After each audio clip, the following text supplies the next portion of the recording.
I think it will be one of the most important European elections we have ever witnessed, because the stake is whether we can make real change to get back the European Union towards normality, to get back to what voters really want, the reality check. Because what we see now, what we witnessed in the past 5 years, it's an ideological battle, a politicized ideological war, which is deconstructing. It's to the detriment of the whole European project. How this whole started? The whole European project started with the founding fathers having the idea that they have to keep and promote peace for the Europeans and the well-being. And what we witnessed the past 5 years, it's exactly the opposite.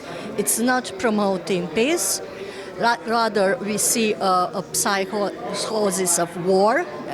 And what we see that it's not about the well-being of the European citizen.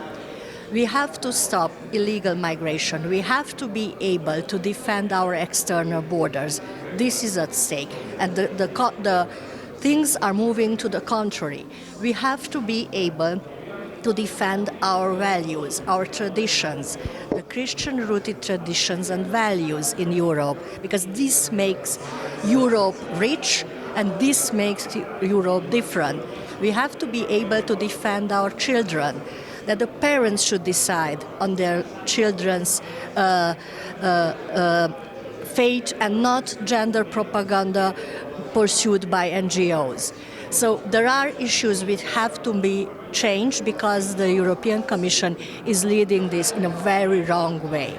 So we need change, and to change, it doesn't come from outside, it comes from us. So we have to go to make the people understand that they have to vote for those who really are for them, for their reality, to get back to normal, and for the sovereignty of our nations.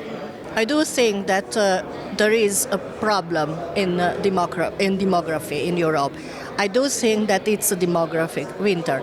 But what we say that it's not with illegal migration how you can change these trends, because that would change also the population of Europe, and our grandchildren won't know the Europe we inherited. So we don't want this.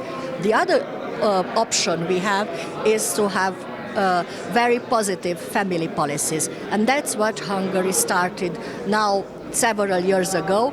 And what we see that with helping young people to get housing, to get easier loans, housing, for women who take children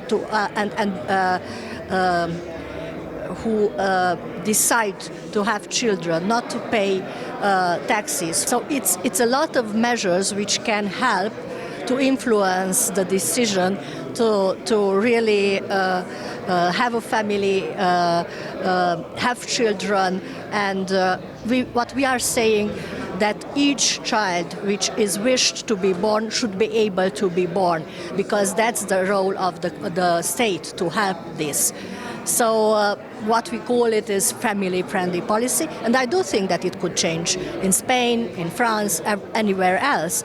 But this is the reason why they are so much oppressing Hungary, because if we can show that it can be different, then the whole ideological war of the mainstream, it becomes doubtless. It becomes so.